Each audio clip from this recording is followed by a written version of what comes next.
ಒಂದು ಸುಂದರವಾದ ಊರಿನೊಳಗೆ ಹೆಜ್ಜೆ ಇಟ್ಟು ಸಾಕ್ತಾ ಬಣ್ಣಗಳಿಂದ ಅದ್ಭುತವಾಗಿ ಅಲಂಕಾರಗೊಂಡಿದ್ದ ಅಂದವಾದ ಕಟ್ಟಡಗಳನ್ನ ಸಾಧು ಸನ್ಯಾಸಿಗಳಂತಿದ್ದ ನಮ್ಮ ನೆಲದವರಲ್ಲದ ಒಂದಷ್ಟು ಜನಗಳನ್ನ ಕಂಡ ನನಗೆ ಯಾವುದೋ ಬೇರೆ ದೇಶಕ್ಕೆ ಬಂದ ಅನುಭವ ಆಯಿತು. ಆದರೆ ನಾನು ಯಾವುದೇ ಬೇರೆ ದೇಶಕ್ಕೆ ಬಂದಿಲ್ಲ.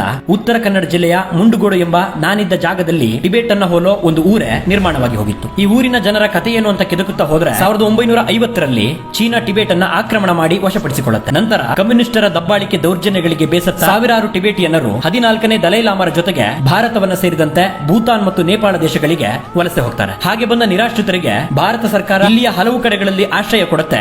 ಅವುಗಳಲ್ಲಿ ಕರ್ನಾಟಕದ ಕುಶಾಲನಗರ, ಬೈಲುಕುಪ್ಪೆಯ ಜೊತೆಗೆ ಉತ್ತರ ಕನ್ನಡ ಜಿಲ್ಲೆಯ ಈ ಮುಂಡಗೋಡು ಕೂಡ ಒಂದಾಗಿರುತ್ತೆ. 1966ರಲ್ಲಿ 4000 ಎಕರೆಯಷ್ಟು ಜಾಗವನ್ನ ಈ ನಿರಾಶ್ರಿತರಿಗೆ ನೀಡಲಾಗಿದೆ. ಒಟ್ಟಾರೆ ಭಾರತದಾದ್ಯಂತ 1,30,30,000ಕ್ಕೂ ಹೆಚ್ಚು ಟಿಬೇಟಿಯನ್ನರ ಬದುಕು ಸಾಗ್ತಾ ಇದೆ. ಈ ಊರನ್ನ ಸುಮ್ಮನೆ ಗಮನಿಸ್ತಾ ಬಂದ ನನಗೆ ಆ ಪ್ರತಿ ಬೀದಿಗಳಲ್ಲಿದ್ದ ಸ್ವಚ್ಛತೆ, ಆ ಪ್ರಾರ್ಥನಾ ಮಂದಿರಗಳ ಒಳಗಿದ್ದ ಪ್ರಶಾಂತತೆ, ಆ ಜನರ ಮುಖದಲ್ಲಿದ್ದ ಮುಗ್ಧತೆ ಇವೆಲ್ಲವೂ ಒಂದು ಅದ್ಭುತ ಜಾಗಕ್ಕೆ ಬಂದ ಅನುಭವವನ್ನು ಕೊಟ್ಟಿತ್ತು. ಶ್ರಮ, ಶಾಂತಿ ಮತ್ತು ಶಿಸ್ತು ಈ ಸುಂದರ ಊರನ್ನ ನಿರ್ಮಿಸುವುದರ ಹಿಂದೆ ಅಡಗಿದೆ. ಬೌದ್ಧ ಧರ್ಮದ ಅನುಯಾಯಿಗಳಾದ ಈ ಟಿಬೇಟಿಯನ್ನರು ತಮ್ಮ ಸಂಪೂರ್ಣ ವಿದ್ಯಾಭ್ಯಾಸವನ್ನ ಇಲ್ಲೇ ಮುಗಿಸ್ತಾರೆ. ತಮಗೆ ಬೇಕಾದ ಮೂಲ ಸೌಕರ್ಯಗಳೆಲ್ಲವನ್ನ ಇಲ್ಲಿಯೇ ನಿರ್ಮಿಸಿಕೊಂಡಿದ್ದಾರೆ. ಕೃಷಿ ಭೂಮಿಗಳಿವೆ, ಕೃಷಿಯನ್ನ ಕೂಡ ಮಾಡ್ತಾರೆ. ಬಹುತೇಕ ಇಲ್ಲಿಯ ಜನ ಸನ್ಯಾಸತ್ವವನ್ನು ಸ್ವೀಕರಿಸಿರ್ತಾರೆ. ಹೀಗೆ ಇವರ ದಿನನಿತ್ಯದ ಬದುಕಿನ ಕಡೆಗೆ ಕಣ್ಣು ಹಾಯಿಸ್ತಾ ಇಲ್ಲಿರೋ ಹಲವಾರು ಪ್ರಾರ್ಥನಾ ಮಂದಿರಗಳ ಕಡೆ, ಶಾಲಾ ಕಾಲೇಜುಗಳ ಕಡೆ, ಮಾರಾಟ ಮಳಿಗೆಗಳ ಕಡೆ, ರಂಗುರಂಗಿನ ಕಟ್ಟಡಗಳ ಕಡೆ ಹೆಜ್ಜೆ ಹಾಕುತ್ತಾ ಮುಂದೆ ಹೊರಟವನಿಗೆ ಒಂದು ಯೋಚನೆ ಬಂದಿತ್ತು. ಅದು ಈ ಶಾಂತಿ ಪ್ರಿಯರ ಮೇಲೆನ ಚೀನಾ ದಾಳಿ ಮಾಡಿ ದೌರ್ಜನ್ಯಗಳನ್ನ ಮಾಡಿದ್ದು ಅನ್ನೋ ಪ್ರಶ್ನೆಯಾಗಿ. ಸಂಪೂರ್ಣ ಟಿಬೇಟ್ ಚೀನಾದ ಸುಪರ್ದಿಗೆ ಸೇರಿದ ನಂತರ ಆ ಪರಿಣಾಮ ಭಾರತದ ಮೇಲೂ ಆಗತ್ತೆ. ಭಾರತ ಬಹುತೇಕ ಗಡಿ ಭಾಗವನ್ನ